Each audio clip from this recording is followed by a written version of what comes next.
गायन है कि प्रजापति ने यज्ञ रचा, उस यज्ञ में सती ने अपना देह स्वाहा कर दिया। वास्तव में देह स्वाहा नहीं कर दिया, देह भान स्वाहा कर दिया। आत्माभिमानी बन गई। आत्मा को ही शक्ति कहा जाता है, शिव की शक्ति जो आत्मिक स्टेज में स्थिर हो जाती है। आप माता जी बताइए, आप क्या पूछना चाहते हैं, समझ में आ गया कि नहीं?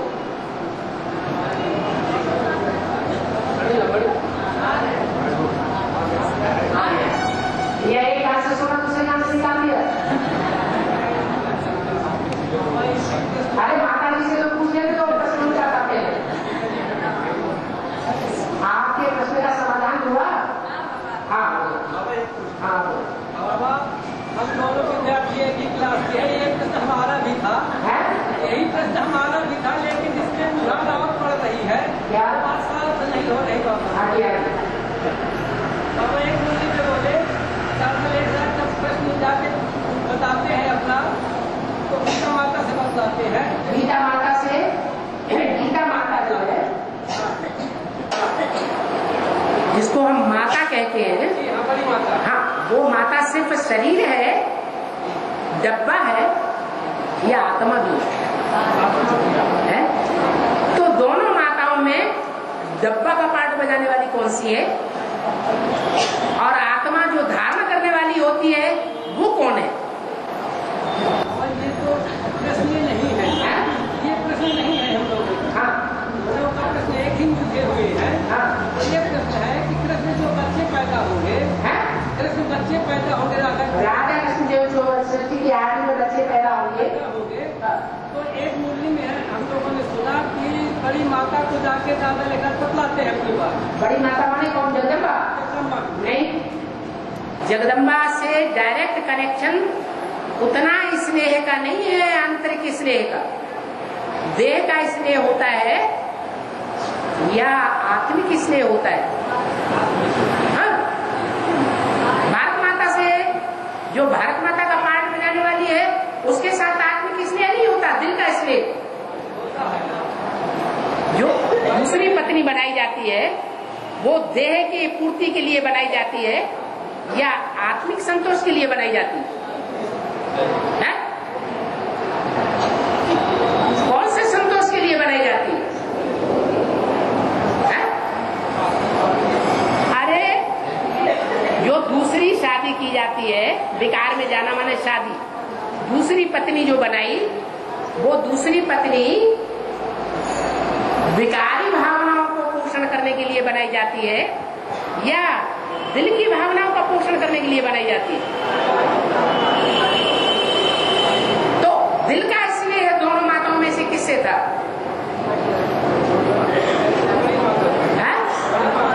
बड़ी माता के साथ दिल का स्नेह, देह का स्नेह नहीं था।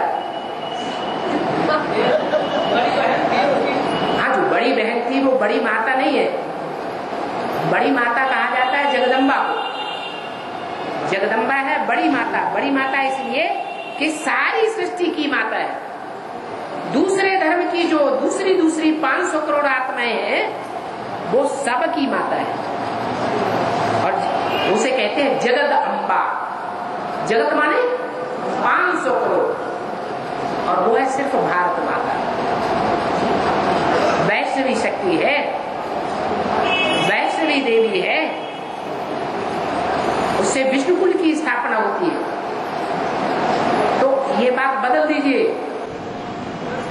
ये था बाबा कि एक मुरली में जो हम सुने हैं कि पहली बड़ी माता से नहीं बताया, उसे बताने में उनको झिझक लगती थी। बड़ी बहन बड़ी माता के समान होती है तो उनसे डर लगता है, तो छोटी माता के पास जाके बताते हैं। छोटी मम्मी माने? छोटी मम्मी बताते हैं, दूसरी माने भारत माता। भारत माता को जाके बताते हैं। ठीक है। और फिर भारत माता के द्वारा जब उनका ज्ञान मिल जाता है दादा लेगा, तो उसे ज्ञान नहीं कहते। साक्षात्कारों को सुनाना कोई ज्ञान नहीं है। समझ और समझाने की बात है, तो समझ। छोटी माँ को जो सुनाया दादा लेखराज ने, अपनी बड़ी बहन को जो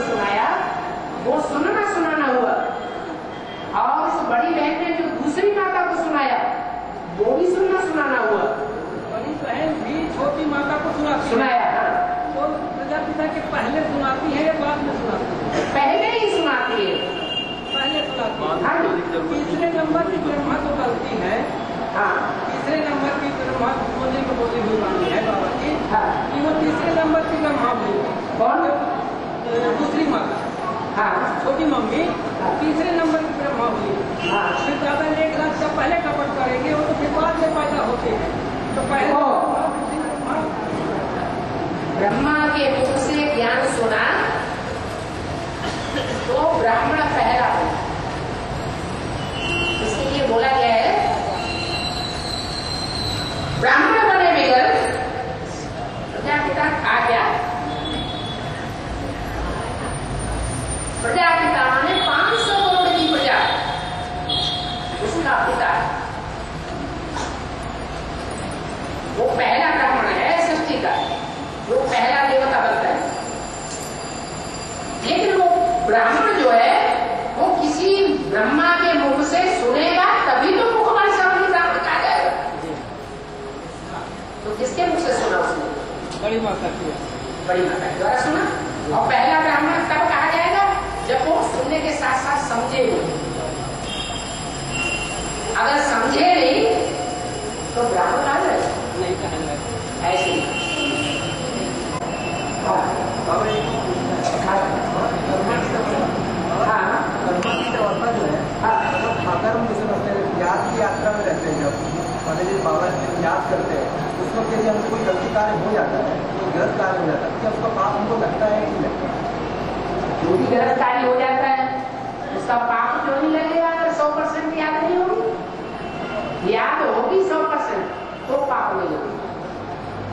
और 100% याद नहीं है पक्की विचारी याद आती है बीच बीच में तो पाप तो जरूर लगेगा, बाबा परसेंटेज लगेगा। बाबा एक और चीज है, मतलब दान की महिमा के बारे में, दान की महिमा होती है। हाँ जी बाबा तो जैसे आपके मतलब जब ज्ञान में चलते हैं बाबा, तो ज्ञान में चल के जब हमारे जो भी हम दान करते हैं, ज्ञान से जो पहले जो हमने दान किए तो जो पहले जब हम भगवान को पहचानते हैं बाबा, इसके बाद हम जो दान करते हैं उसका तो उसके जब ज्ञान में जब चले तो उसका हमारा जन्म माना जाता है। मतलब हमने जन्म लिया तो ज्ञान में जब चले तभी जन्म लिया। ब्रह्मा के मुख से सुना जी तो हम अच्छे ब्राह्मण बन गए। क्या पक्के ब्राह्मण को देवता कहा जाता है। तो ब्रह्मा के मुख से सुनने मात्र से ये ब्राह्मण बने। अब कौन सी पूरी के ब्राह्मण बने वो एक अलग बात। बाबा एक और चीज है जो ब्रह्मा मुख वंशावली ब्राह्मण है, मतलब ब्रह्मा के मुख से जो ज्ञान निकला, जो वाणी की जो धारणा में उतारेंगे हम लोग, पवित्रता की बात आती है, प्योरिटी की जो है और जो भी है, तो मतलब उस ज्ञान को जब हम अपने जीवन में उतारते हैं तब ब्राह्मण कहलाएंगे। नहीं, जो ज्ञान को पहले जीवन में उतारे, प्रैक्टिकल जीवन में, वो ब्राह्मण जो है वो पक्का ब्राह्मण। बाबा जो लोग मतलब जो ज्ञान में चलते हुए भी ज्ञान में चलते हैं और उस ज्ञान में जो ज्ञान सुनते भी हैं उसके बाद भी ज्ञान को धारण नहीं करते हैं, वो कौन से ब्राह्मण हैं? बच्चे ब्राह्मण। कच्चे ब्राह्मण। तो बाबा जो कच्चे ब्राह्मण हैं तो वो मतलब जो सतयुग से उतरेंगे, जब सतयुग से आते आते जो कच्चे ब्राह्मण हुए तो वो तो दूसरे धर्म में परिवर्तित हो जाते होंगे, बदल जाते हैं। अगर अंत तक कच्चे ब्राह्मण रहेंगे, ब्रह्मा के मुख की निकली हुई बातों को 100% धारण करना नहीं बनेंगे, तो मुरली में बोला है जो दूसरे धर्म के लोग आत्माएं होती है वो पूरा ज्ञान कभी धारण नहीं करेंगे। एक बार धारण करेगी, दूसरी बार धारण नहीं करेगी। एक बात तो ज्ञान की को मानेगी, दूसरी बात को नहीं मानेगी। माने ज्ञान की सारी बातों को हाँ नहीं कहेंगे, कोई न कोई बातों का काट करती रहेगी। इसलिए जो मानती ही नहीं है वो चलने का तो सवाल ही नहीं। बाबा एक और चीज बाबा, जो सतयुग से जो 84 जन्म के मतलब जो 84 जन्म लिए जो बीज है बाबा, जो बीज आत्माएं है वो हमारे एडवांस ज्ञान में है। बीज आत्माएं जो है, बीज आत्माओं में भी अलग अलग किस्म के हैं। कोई का छिलका मोटा है, कोई बीज का, और कोई बीज का छिलका पतला है। बाबा जो एडवांस ज्ञान में है तो उसमें आपने बोला है कि उनके देवदान के छिलके उतरेंगे जरूर, नंबरवार उतरेंगे, नंबरवार उतरेंगे ज्ञान के अनुसार। कोई का छिलका पहले उतर जाता है और कोई का छिलका बाद में उतरे। बाबा एक और क्वेश्चन है, भगवान की गरीब नवाज कहा जाता है, तो गरीब नवाज ये मन की बात है या बेहद की बात है? भगवान आता है तो ब्रह्मा के द्वारा शूद्रों को ब्राह्मण बनाता है, तो वो शूद्र हद के गरीब होंगे या बेहद के गरीब होंगे? वो शूद्रों को क्या कहेंगे? वो हद के गरीब होंगे, उनको उठाएगा या बेहद के गरीबों को उठाएगा? शूद्र वो तो हद के गरीब होंगे, तभी तो गरीब निवाज गाया जाता है। अरे प्रजापिता पहले शूद्र था, है? उसको भगवान ने उठाया पहले, तो हद का गरीब होगा या बेहद का गरीब होगा? बोलो, हद का गरीब होगा। हाँ जी। और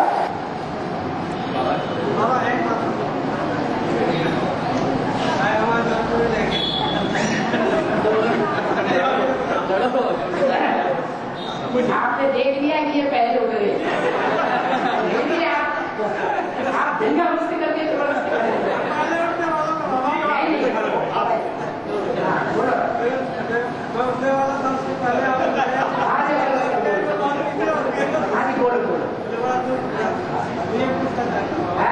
ये पूछना चाहता हूँ, जैसे कहते हैं चित्रकूट के घाट पर भाई सत्संग में ये तुलसीदास चंदन घिले तिलक इसका क्या मतलब? इसका क्या मतलब? सुनो, तुलसीदास कौन है?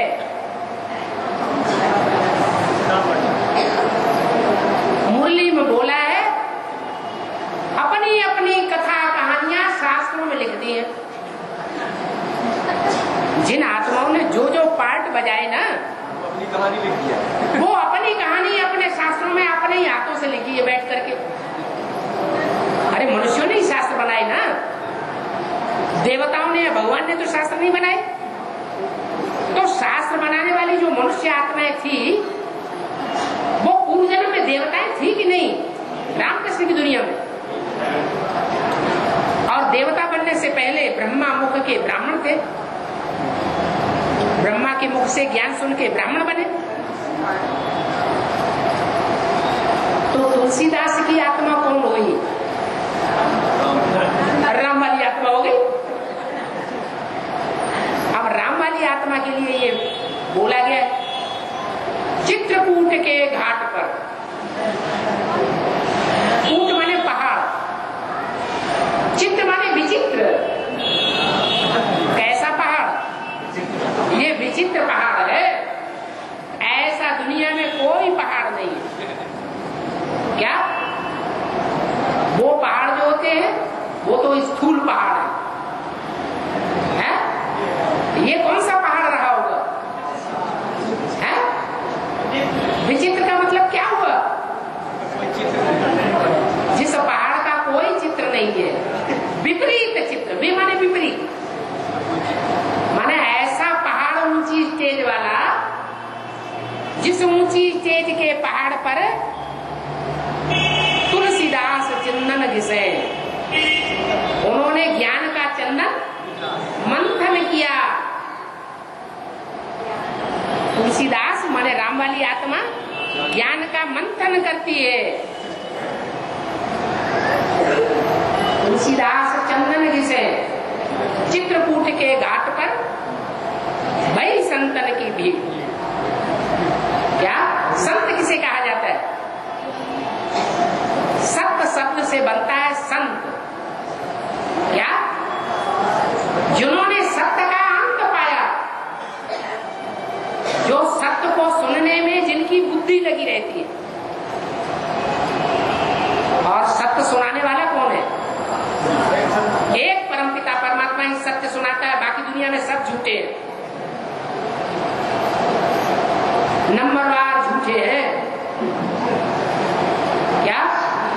ये दुनिया कैसी है? झूठे लेना, झूठे देना,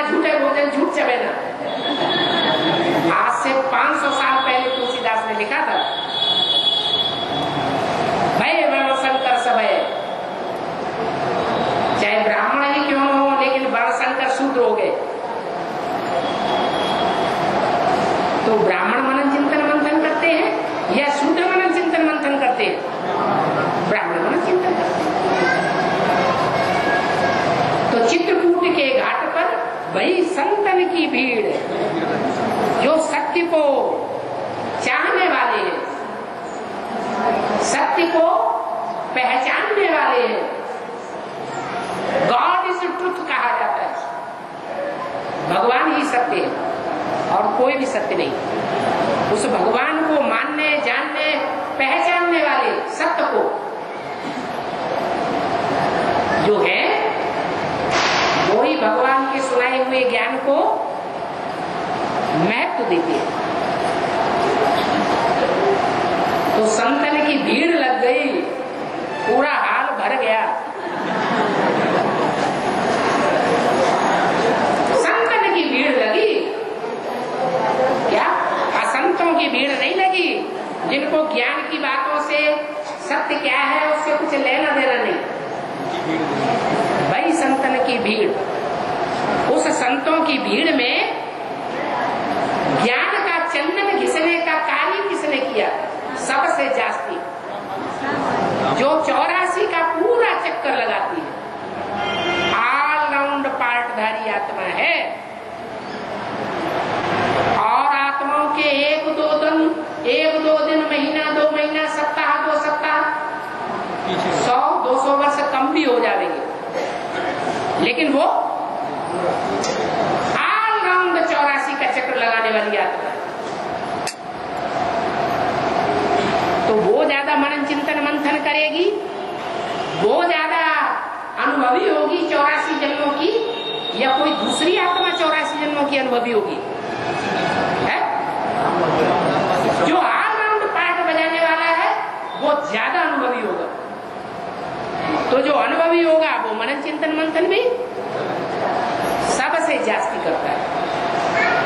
तो कहा है तुलसीदास चंदन घिसे, ज्ञान का चंदन घिसना माना जो ब्रह्मा मुख से वेदवाणी सुनाई गई है उसका मनन चिंतन मंथन करके उसको अपना बनाना। जैसे गाय घास खाती है तो क्या करती है? चबाती है।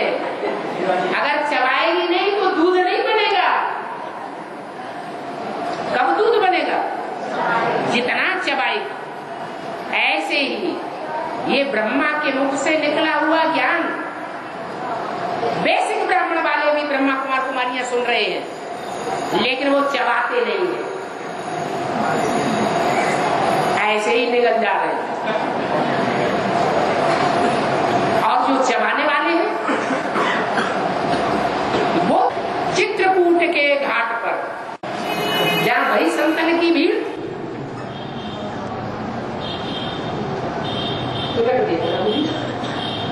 क्या किसने तिलक दिया?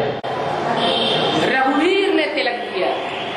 अरे भक्तों ने तो राम और कृष्ण को भगवान मान लिया है। वास्तव में राम कृष्ण भगवान है या देवता थे? 14 कला संपूर्ण, 16 कला संपूर्ण। अरे भगवान की कलाएं कम होती है क्या? है? भगवान तो 16 कला संपूर्ण देवता बनाने वाला है। वो कलाओं में कभी बंधने वाला नहीं है, वो कलातीत है। क्या?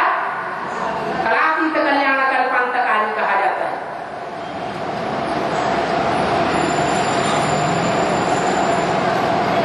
तो भाई संतन की भीड़ तुलसीदास चंदन जिसे तिलक देत रघुवीर। रघुवीर का मतलब क्या हुआ? रघु माने सूर्य। जो भी सूर्यवंशी है, जो भी है, उनमें वास्तविक सूर्य का पाठ बजाने वाला कौन सी आत्मा है? शिव की आत्मा है या शंकर की आत्मा है? शिव की आत्मा है रघु। वो तिलक लगाती है विश्व की बादशाही पर। जितने भी बैठे हुए हैं नंबरवार मंथन करने वाले हैं, जितना मंथन करने वाले हैं, ज्ञान का मंथन करके, ईश्वरीय ज्ञान को मत करके जितना जितना विशाल बुद्धि बनते हैं, उतना अपने जन्मों को अर्जुन बन करके जान जाएंगे, ज्ञानी तू आत्मा बनेगी। जान जावे।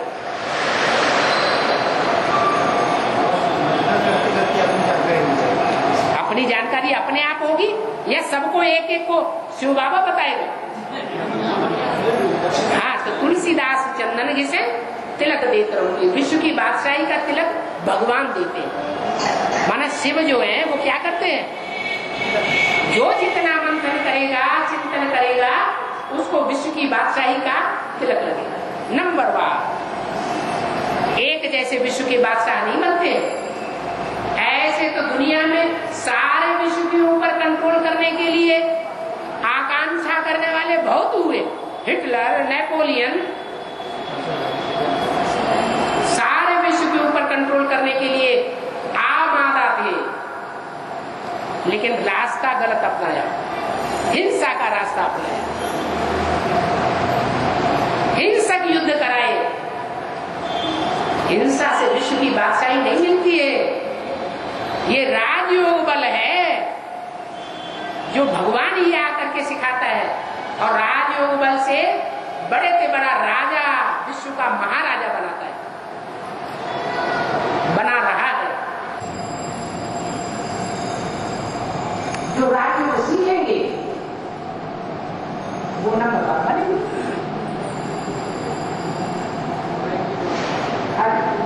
बाबा जैसे मेले में आया है कि तुम बच्चे जो है बाद में प्रवेश करके जो है सेवा करेंगे।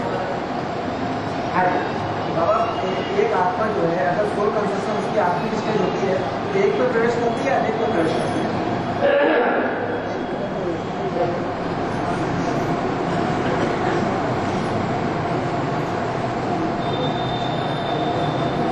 आत्मा एक है या एक आत्मा के अनेक रूप है? हर आत्मा एक है, तो एक समय में एक में ही प्रवेश करके पाठ बजावेगी या एक समय में अनेकों में प्रवेश करके पाठ बजावेगी? भक्ति मार्ग में समझ लिया है कि भगवान एक आत्मा है, परमात्मा है, आत्माओं में परम पाठ बजाने वाली है, और वो सब में प्रवेश होकर पाठ बजा रही है। तो योग युक्त होगा या योग भ्रष्ट होगा? अनेकों को याद करेंगे तो योग भ्रष्ट बन जाएंगे। भगवान सर्वव्यापी नहीं है, भगवान तो एक व्यापी होकर के कर्तव्य करता है। इसलिए उस एक को पहचान करके उसको याद किया जा सकता है। बुद्धि एकाग्र हो सकती है। अगर भगवान सब में व्यापक हो जाए तो सबको याद करने से बुद्धि भ्रष्ट होगी या श्रेष्ठ बनेगी, व्यभिचारी बुद्धि बन जाएगी। इसलिए गीता में भी बोला है, माम एकम याद करो, मामेव नमस्कुरु, मेरे को ही नमस्कार करो, नमन करो, माने बुद्धि झुकाओ। और किसी के सामने बुद्धि झुकाने की दरकार नहीं है। जो औरों के सामने बुद्धि झुकाने वाले होंगे वो बड़े से बड़े राजा नहीं बन सकते।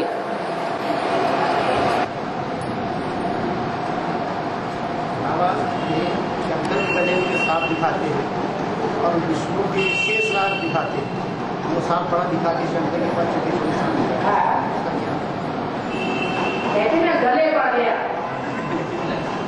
क्या मिले न फूल तो कांटों से दोस्ती कर ली। भगवान जब इस सृष्टि पर भगवान बन के आता है तो उसे फूल नहीं मिलते, क्या मिलते हैं? बड़े से बड़े कांटे मिलते हैं, बहुत दुख देने वाले भिखारी। सबसे जास्ती भिखारी कौन सा जानवर होता है? बंदर। तो भगवान बंदरों की सेना ले लेते, बंदरों जैसे भिखारी। बंदरों में काम विकार कितना होता है? ऊंची टंगस पर चढ़ करके सबके सामने काम विकार भोगता है, इतना विकारी होता है। क्रोध इतना होता है कि अगर चने डाल दिए जाए फैला के और डंडे डाल दिए जाए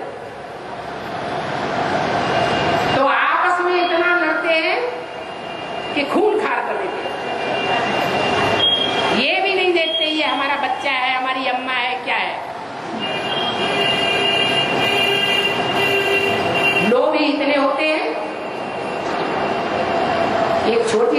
मटकी में चने डाल दो,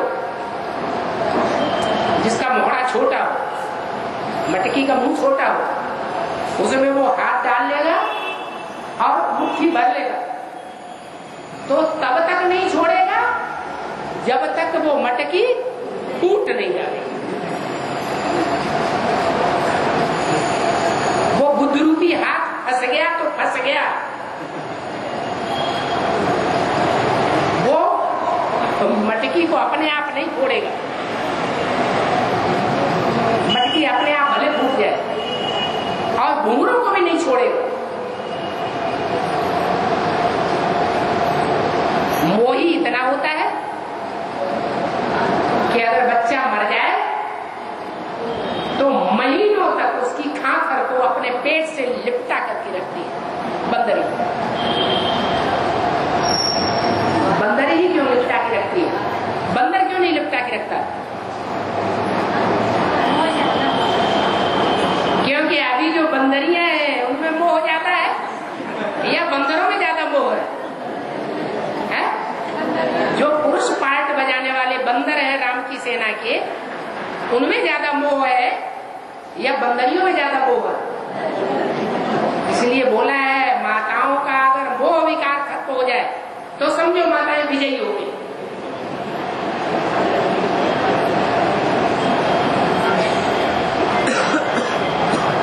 और अहंकार बंदर में इतना होता है कि हाथी भी सामने से गुजरेगा तो उसके सामने भी घुड़क मारे। अरे कहाँ हाथी और कहाँ छोटा सा बंदर।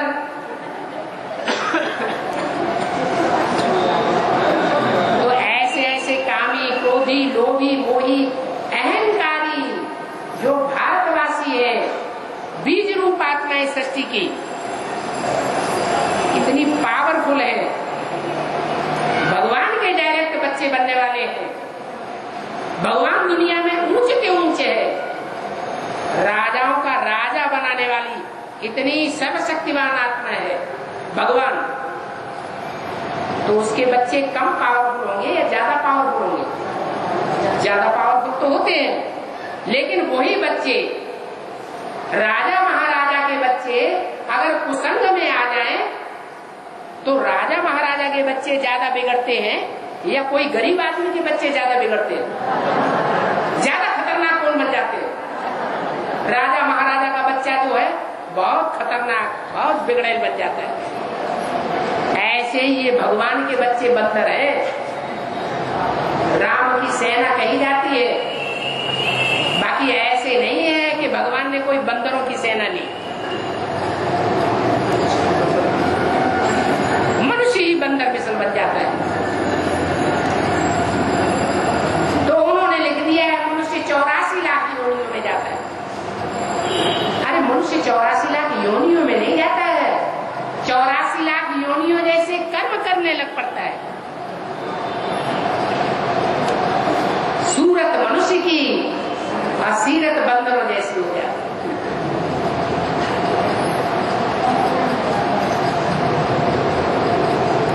बाकी ऐसे नहीं है कि भगवान ने आके बंदरों को पढ़ाई,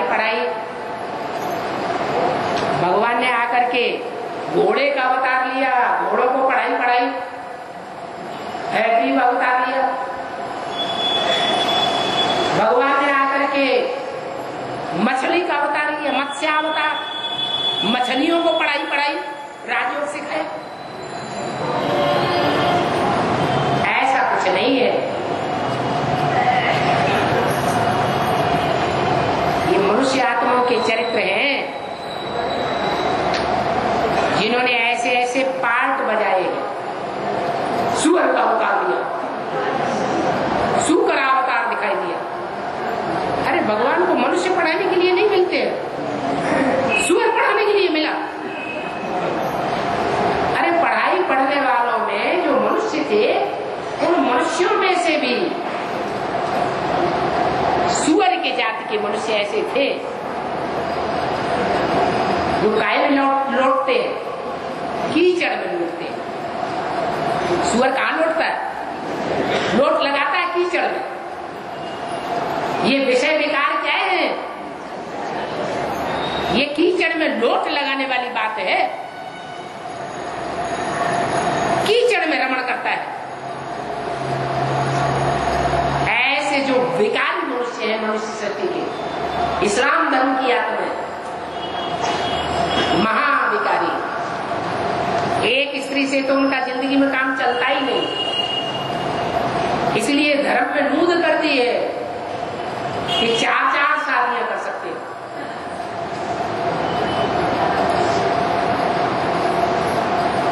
तो ऐसी मनुष्य जाति के जो प्राणी होते हैं, उनमें से जो सबसे पावरफुल प्राणी है इब्राहिम। वो इब्राहिम, ऊपर से जो आत्मा आती है आत्मलोक से, उसका गायन है, या ऊपर से आने वाली आत्मा जिन देवताओं में प्रवेश करके उनको कन्वर्ट करती है, उसका गायन है? जिसमें प्रवेश करती है उसका गायन है। कि जितने भी धर्म पिताएं आए,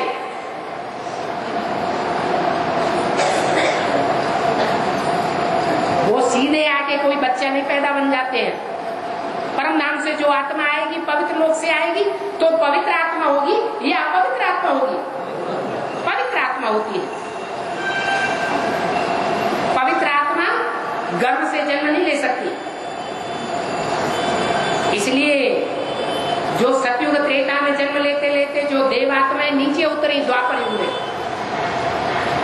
उनमें से जो श्रेष्ठ आत्मा है, लेकिन पढ़ाई कम पढ़ी है, पूरी पढ़ाई नहीं पढ़ी, ऐसी अधूरी पढ़ाई पढ़ने वाली आत्माओं में जो श्रेष्ठ है, उसमें प्रवेश कर जाता। कोई सुकरावता कहा गया, बाकी भगवान कोई 24-24 अवतार नहीं लेते, 10-10 अवतार नहीं लेते, जो 10 अवतार शास्त्रों में गाए हुए हैं, जो गीता में लिखा हुआ है, संभवामि युगे युगे, हर युग में आता हूं, 4 युग में 4 अवतार कह लो। फिर कहीं 10 अवतार, कहीं 24 अवतार, ये क्या चक्कर है? भगवान तो सिर्फ जब ये सचरूपी मकान बहुत पुराना तमोप्रधान हो जाता है, दुखदाई कलयुग बन जाता है, पापी युग बन जाता है, तब आते। ऐसे नहीं कि द्वापर के अंत में कृष्ण का रूप धारण करके भगवान आया और पापी कलयुग की स्थापना करके चला गया।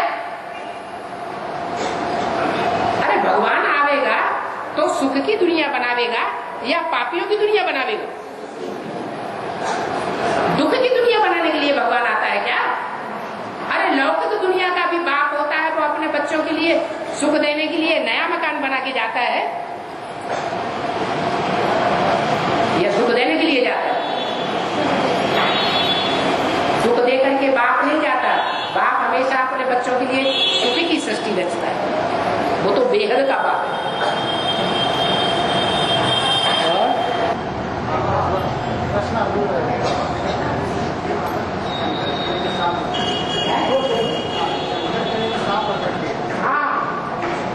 बड़ा सांप गले में नहीं लगता है। हाँ, वो आराम से लेटा हुआ है। लेटा हुआ का मतलब यह है कि जो भी बड़े से बड़े सांप हैं, जिसे शेषनाग कहो, वासुकी नाग कहो, जो अनेक फनों वाला है, क्या कितने फल दिखाते हैं? 5 फल दिखाते हैं। वो ही रावण के रूप हैं, उनके ऊपर आराम से लेटता है, कोई चिंता नहीं, वो भी सुखदायी बन जाते हैं, क्या कन्वर्ट हो जाते हैं। जैसे जो भारतवासी दूसरे दूसरे धर्मों में कन्वर्ट होकर के कोई क्रिश्चियन बने, कोई मुसलमान बने, कोई बौद्धी बन गए, वो ही कन्वर्ट होने वाली आत्माएं जब भगवान आते हैं तो देवी देवता सनातन धर्म के अच्छे देवता हैं, कम कला वाले, कम जन्म लेने वाले, उनके जो मुखिया हैं वो सांपों के रूप में नीचे पड़े हुए दिखाए गए। तो विष्णु में और शंकर में अंतर है। शंकर के गले में पड़े हुए हैं, गले पड़ गए, क्या करें, मिले न फूल तो कांटों से दोस्ती कर ली, ये गले पड़ गए हैं, इनको निर्वाह करना ही पड़ेगा। पूर्व जन्मों का हिसाब किताब है, द्वापर कलयुग में जन्म लिए ना, इन्हीं राजाओं के साथ जन्म लिए जिन्होंने राजयोग सीख करके जन्म जन्मांतर राजाएं बने। ये राजाएं भारत के आपस में सबसे जास्ती मुड़कुट्टाउल करते रहे हैं या प्यार से रहे हैं? भारत के राजाओं ने आपस में खूब मुड़कुट्टाउल की।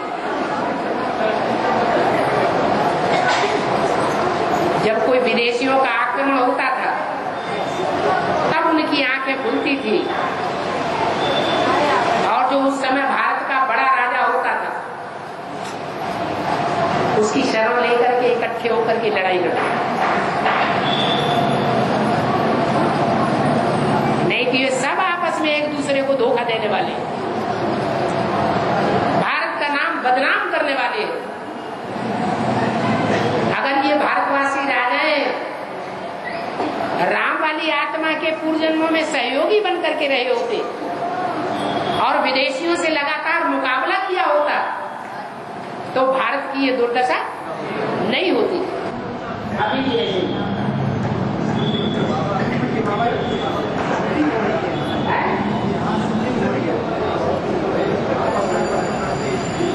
दिखाई नहीं पड़ रहा है। हाँ जी,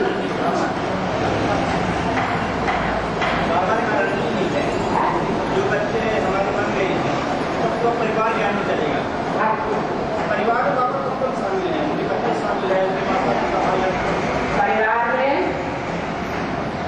जो भी खून होता है,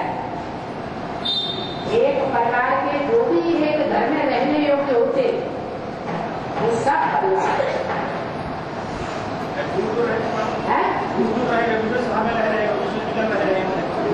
अगर परिवार के हैं, अगर कोई मुसीबत आ जाए तो कहाँ आएंगे? परिवार में ही आएंगे। वो परिवार है सारा, एक खून है। इसलिए जो भी अभी ज्ञान में चलने वाले हैं और डायरेक्ट भगवान को पहचाना हुआ है और भगवान के सन्मुख बैठ करके पढ़ाई पढ़ते हैं,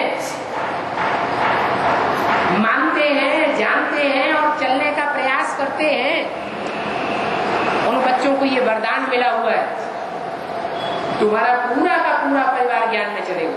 क्यों चलेगा? इसलिए चलेगा कि परिवार के लोग खूब अपोजिशन कर रहे हैं।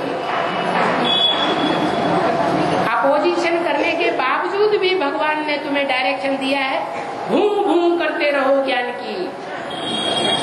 जैसे भ्रमरी भूम भूम करके कीड़े को आप समान बना लेती है, ऐसे ही तुम परिवार में रहते हो, सारा परिवार विरोध करता है, सारा मोहल्ला विरोध करता है, सब संबंधी विरोध करते हैं, लेकिन फिर भी तुम ज्ञान की भूम भूम करते रहते हो, तो उनके कान में तो पड़ता है ना।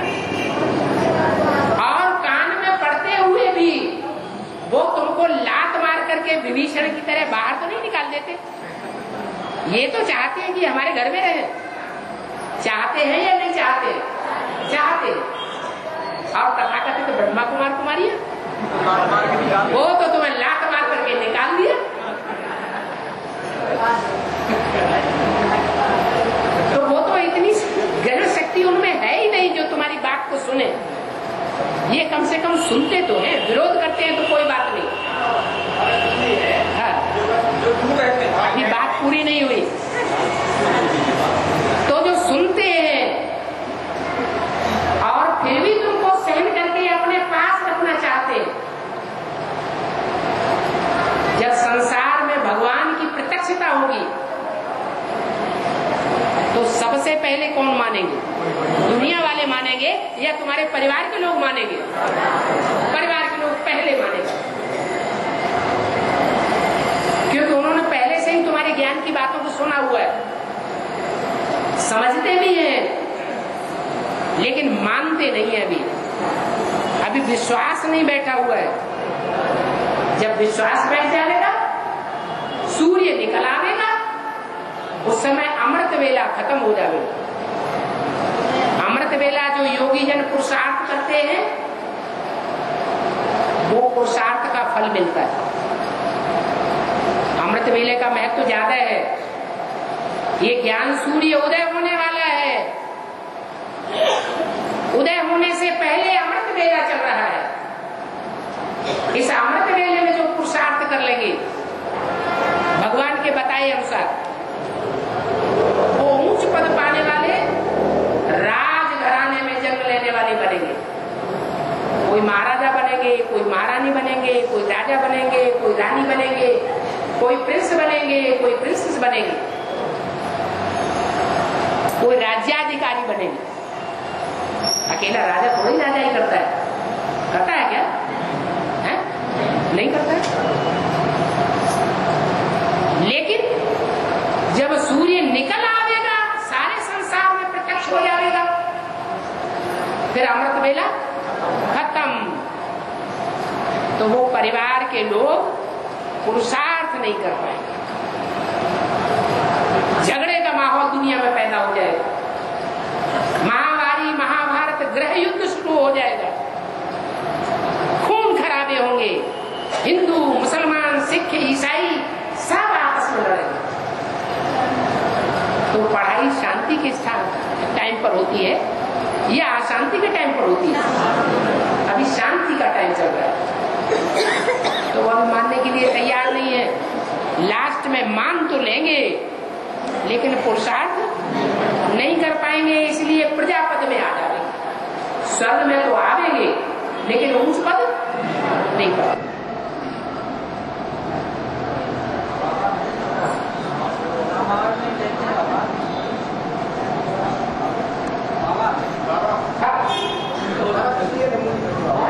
जैसे हमारा परिवार है, पत्नी है, बच्चे हैं, और हमारे परिवार में भाई बहन सभी होते हैं, भाई है, माता है।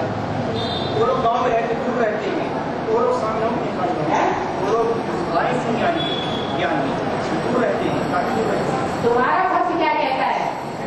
पहले घर का सुधार करोगे या पर का सुधार करोगे?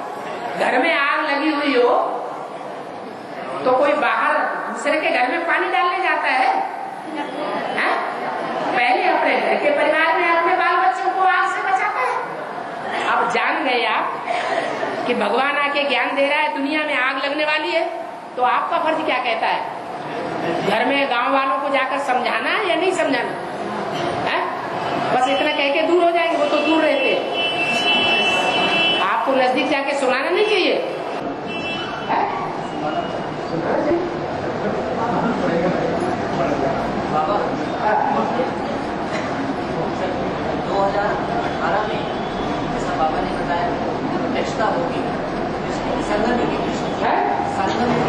प्रतिष्ठा होगी, तो उसके बाद 18 बरस फिर लगते हैं, 18 बरस फिर से लगते हैं इसी शरीर को कंचन काया बनाने में। कंचन काया तब बननी शुरू होगी जब प्रकृति के 5 तत्व सतो प्रधान बनेंगे। ये शरीर प्रकृति का नमूना है, ये 5 तत्वों का शरीर है। ये सतो प्रधान बनना तब शुरू होगा जब 500 करोड़ की दुनिया जो है वो सतो प्रधान वाइब्रेशन वाली बनेगी। तो 500 करोड़ की दुनिया सन 36 तक रहेगी या नहीं रहेगी? 18 वर्ष तक है? रहेगी ना। तो वाइब्रेशन दुनिया के गंदे रहेंगे या अच्छे बनेंगे? है? 2036 तक जब तक एटम बमों का इकट्ठा विस्फोट न हो, गंदे बनेंगे ना। तो गंदे वाइब्रेशन में प्रकृति जो 5 तत्व वाली है वो सतो प्रधान बनेगी कि और ही तमो प्रधान होती जाएगी? और ही तमो प्रधान होगी। तो ये शरीर सड़ते जाएंगे या सतो प्रधान बनेंगे? शरीर तो सड़ते जाएंगे, परंतु आत्मा योग बल से पावरफुल बनेगी। जैसे कोई शरीर छोड़ता है, कोई शरीर छोड़ता है तो वो आत्मा पुनर्जन्म लेती है, दूसरा जन्म जाकर लेती है, तो उस आत्मा को कैसे वो गर्भ में कैसे प्रवेश कर लेती, कैसे उसको पता चलता है उस आत्मा को कि आत्मा को कहीं बच्चा होता है, बच्चा बन करके जब बड़ा होता है तब तक भी उसको पता कुछ भी नहीं चलता। अभी आप इतने बड़े हो गए, आपको कुछ पता चला क्या? ये कोई बात नहीं हुई। हाँ, ये है कि आदमी जब शरीर छोड़ता है तो शरीर छोड़ने से 4 महीने पहले से ही माँ का गर्भ उसके संस्कारों और वाइब्रेशन के अनुसार तैयार होने लगता है। क्या? शरीर छोड़ने से, मनुष्य के शरीर छोड़ने से 4 महीने 5 महीने पहले से ही कोई माता के गर्भ में उस आत्मा के वाइब्रेशन के अनुसार, उस आत्मा के कर्मों के अनुसार, संस्कारों के अनुसार वो पिंड तैयार हो जाता है, हाथ पांव वाला निर्जीव पिंड। क्या? अगर उसने टांग ज्यादा चलाई होगी, टांग से ढेरों की हत्या कर दी होगी मार मार के लाते, तो लंगड़ा पैदा होगा। आंखों से दुष्कर्म करके, विभिचारी आंख बना करके बहुत सी कन्या माताओं को बहुत दुख दिया होगा। आज इससे आंख लड़ाई, उसको फंसा लिया, फिर उसको छोड़ दिया, फिर दूसरे से आंख लड़ाई, उसको छोड़ दिया, तीसरे को छोड़ दिया, ऐसे मजे ले करके आंखों का बहुत दुष्कर्म कर दिया, तो कैसा पैदा होगा? अंधा पैदा होगा।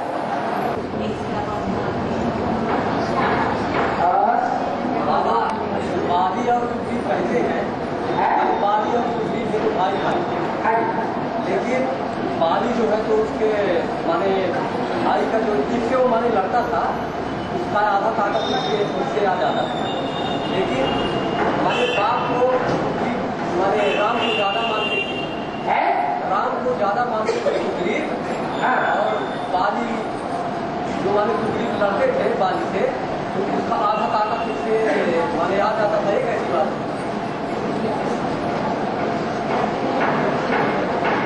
बाली का लड़का कौन था?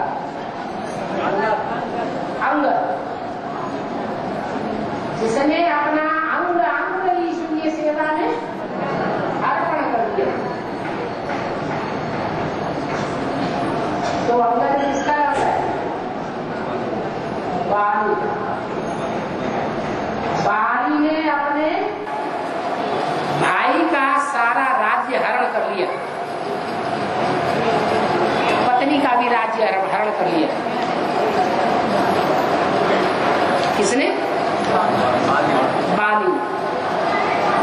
और बाली को ये वरदान दे दिया क्या कि जो सन्मुख होकर के लड़ेगा, माने सामना करेगा, उसकी आधी ताकत खत्म हो जाएगी। यहाँ मूल्यों में भी बाबा ने बोला है, बाप का तो कब सामना नहीं करना चाहिए। क्या? जो बाप का पार्ट है, प्रजापिता, मनुष्य सृष्टि का हीरो पार्टदारी शंकर, उसका अगर कोई वाचा से, क्रोध की दृष्टि से, कर्मेंद्रियों से विरोध करता है तो क्या रिजल्ट आवेगा? उसकी आधी ताकत, जो विरोध करने वाला है उसकी आधी ताकत का उसी समय हरण हो गया, माने वो कभी विजयी नहीं हो सकता।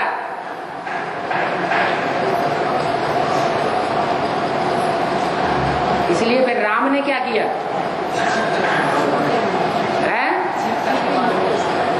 राम ने 7 तारों को सामने रखा, जो 7 तार के वृक्षों को एक बार से ढालेगा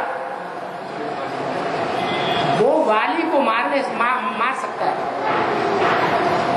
तो ताड़ के वृक्ष बहुत ऊंचे होते हैं लेकिन छायादार नहीं होते। ये जो 7 विधर्मी नारायण है, ये ग्रेट फादर्स माने जाते हैं मनुष्य सृष्टि में, बहुत सुख की शांति की छाया दुनिया वालों को नहीं दे सकते। इनको सामने रख करके इसका वध किया जाता है। बाबा, जैसे कोई आत्मा शरीर छोड़ने के 4 महीने पहले उसका है शरीर छोड़ने के 4 महीने पहले हाँ। उसका पिंड बन जाता दूसरी जगह। हाँ जी। तो आत्मा को कैसे पता चलता है हमारा वही पिंड है? अरे तुम्हें अभी मालूम पड़ा? पूर्व जन्म की कोई भी बात किसी को मालूम पड़ती है क्या? तो कैसे हो जाती है? जैसे सतना में कोई आत्मा छोड़ती है और बॉम्बे अपने संस्कारों के अनुसार पहुंचती है। अपने संस्कारों के अनुसार जिस माता के गर्भ में पहुंचना होगा वो हिसाब किताब उसने पूर्व जन्म में ही बांध लिया। जहां जीत वहां जन्म। वो जो माता निमित्त बनेगी, माँ बाप निमित्त बनेंगे, जिन माँ बाप को उस आत्मा का बच्चा बनने के बाद टट्टी पेशाब साफ करनी पड़ेगी, ऐसा कर्म बंधन उन माँ बाप ने पूर्व जन्म में बांध लिया है। बच्चे माँ बाप के दास दासी बनते हैं या माँ बाप बच्चों के दास दासी होते हैं? सारी जिंदगी की कमाई बच्चों को सौंप देते हैं। जन्म देते समय, पालना करते समय, पढ़ाई पढ़ाते समय, धन कमाते समय बच्चों के लिए कितना दुख भोगते हैं। पूर्व जन्म से ही ये प्रारब्ध लाता है।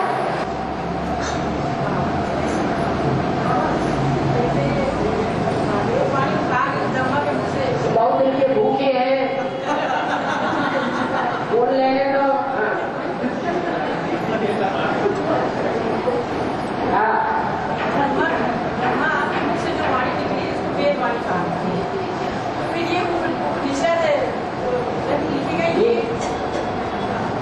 वेद पुराने से पुराने, वेद के बाद तुरंत उपनिषद नहीं बने, व्याख्या उपनिषदों के रूप में नहीं हुई। वेदों से निकले आरण्यक, उनसे निकले ब्राह्मण,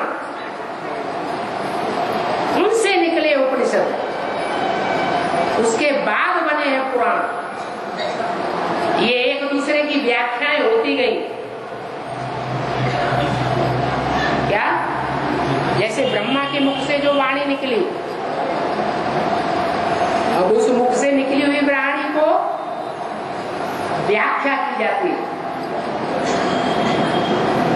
अव्वल नंबर के ब्राह्मण के द्वारा व्याख्या की जाती है। तो जो व्याख्या है उनको ब्राह्मण कहा गया।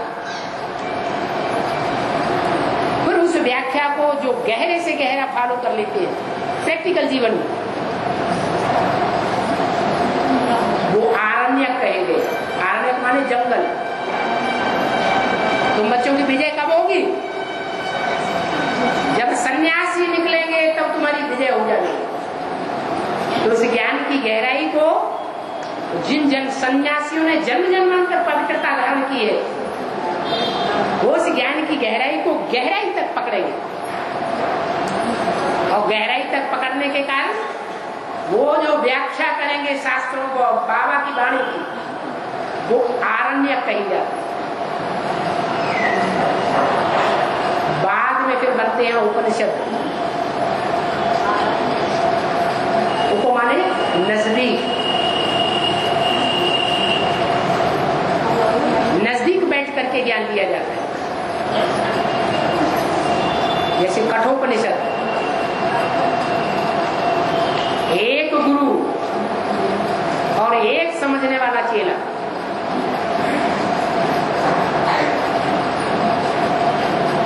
प्रजा कब बनती है और वारिसदार कब बनता है? एक बैठ करके एक को समझाएगा, 7 दिन का कोर्स देगा, कोर्स भरेगा, तो क्या बनेगा? वारिसदार बनेगा, बाप का बच्चा बनेगा, राजाई का हकदार बनेगा। अगर प्रदर्शनी कर दी और ढेरों के ढेरों आए और प्रदर्शनी में समझ करके चले गए, वो क्या बनते हैं? वो प्रजा बन जाती है। तो ऐसा भी टाइम आवेगा कि एक बैठ करके एक को 7 दिन तक समझावेगा, दूसरे की दृष्टि, वृत्ति, वाचा, उसका विचार नहीं लगेगा। क्योंकि जब कोई किसी को समझाता है ज्ञान, तो दृष्टि से दृष्टि भी मिलानी पड़ती है। वो दृष्टि अव्यभिचारी होनी चाहिए या व्यभिचारी होनी चाहिए। वाचा, शिष्य प्रश्न पूछेगा, जो समझाने वाला है वो जवाब देगा। किताबें और शास्त्र तो लिमिटेड होते हैं, वो प्रश्नों का समाधान नहीं करते। रामायण पढ़ लो, सबको अलग अलग प्रश्न आएंगे रामायण पढ़ने के बाद, उन प्रश्नों का समाधान रामायण की किताब करेगी? नहीं करेगी। कोई भी शास्त्र हो, वो प्रश्नों का समाधान नहीं करेगा। सन्मुख बैठ करके अगर सच्चा ज्ञानी ब्राह्मण होगा तो हर प्रश्न का समाधान करेगा। कोई शास्त्र रेफर करने की जरूरत नहीं, क्योंकि ईश्वरीय ज्ञान शास्त्रों से नहीं आता है, ज्ञान सागर बाप से आता है। तो उपनिषद बने, फिर बाद में उपनिषदों की व्याख्या पुराणवंती बनी।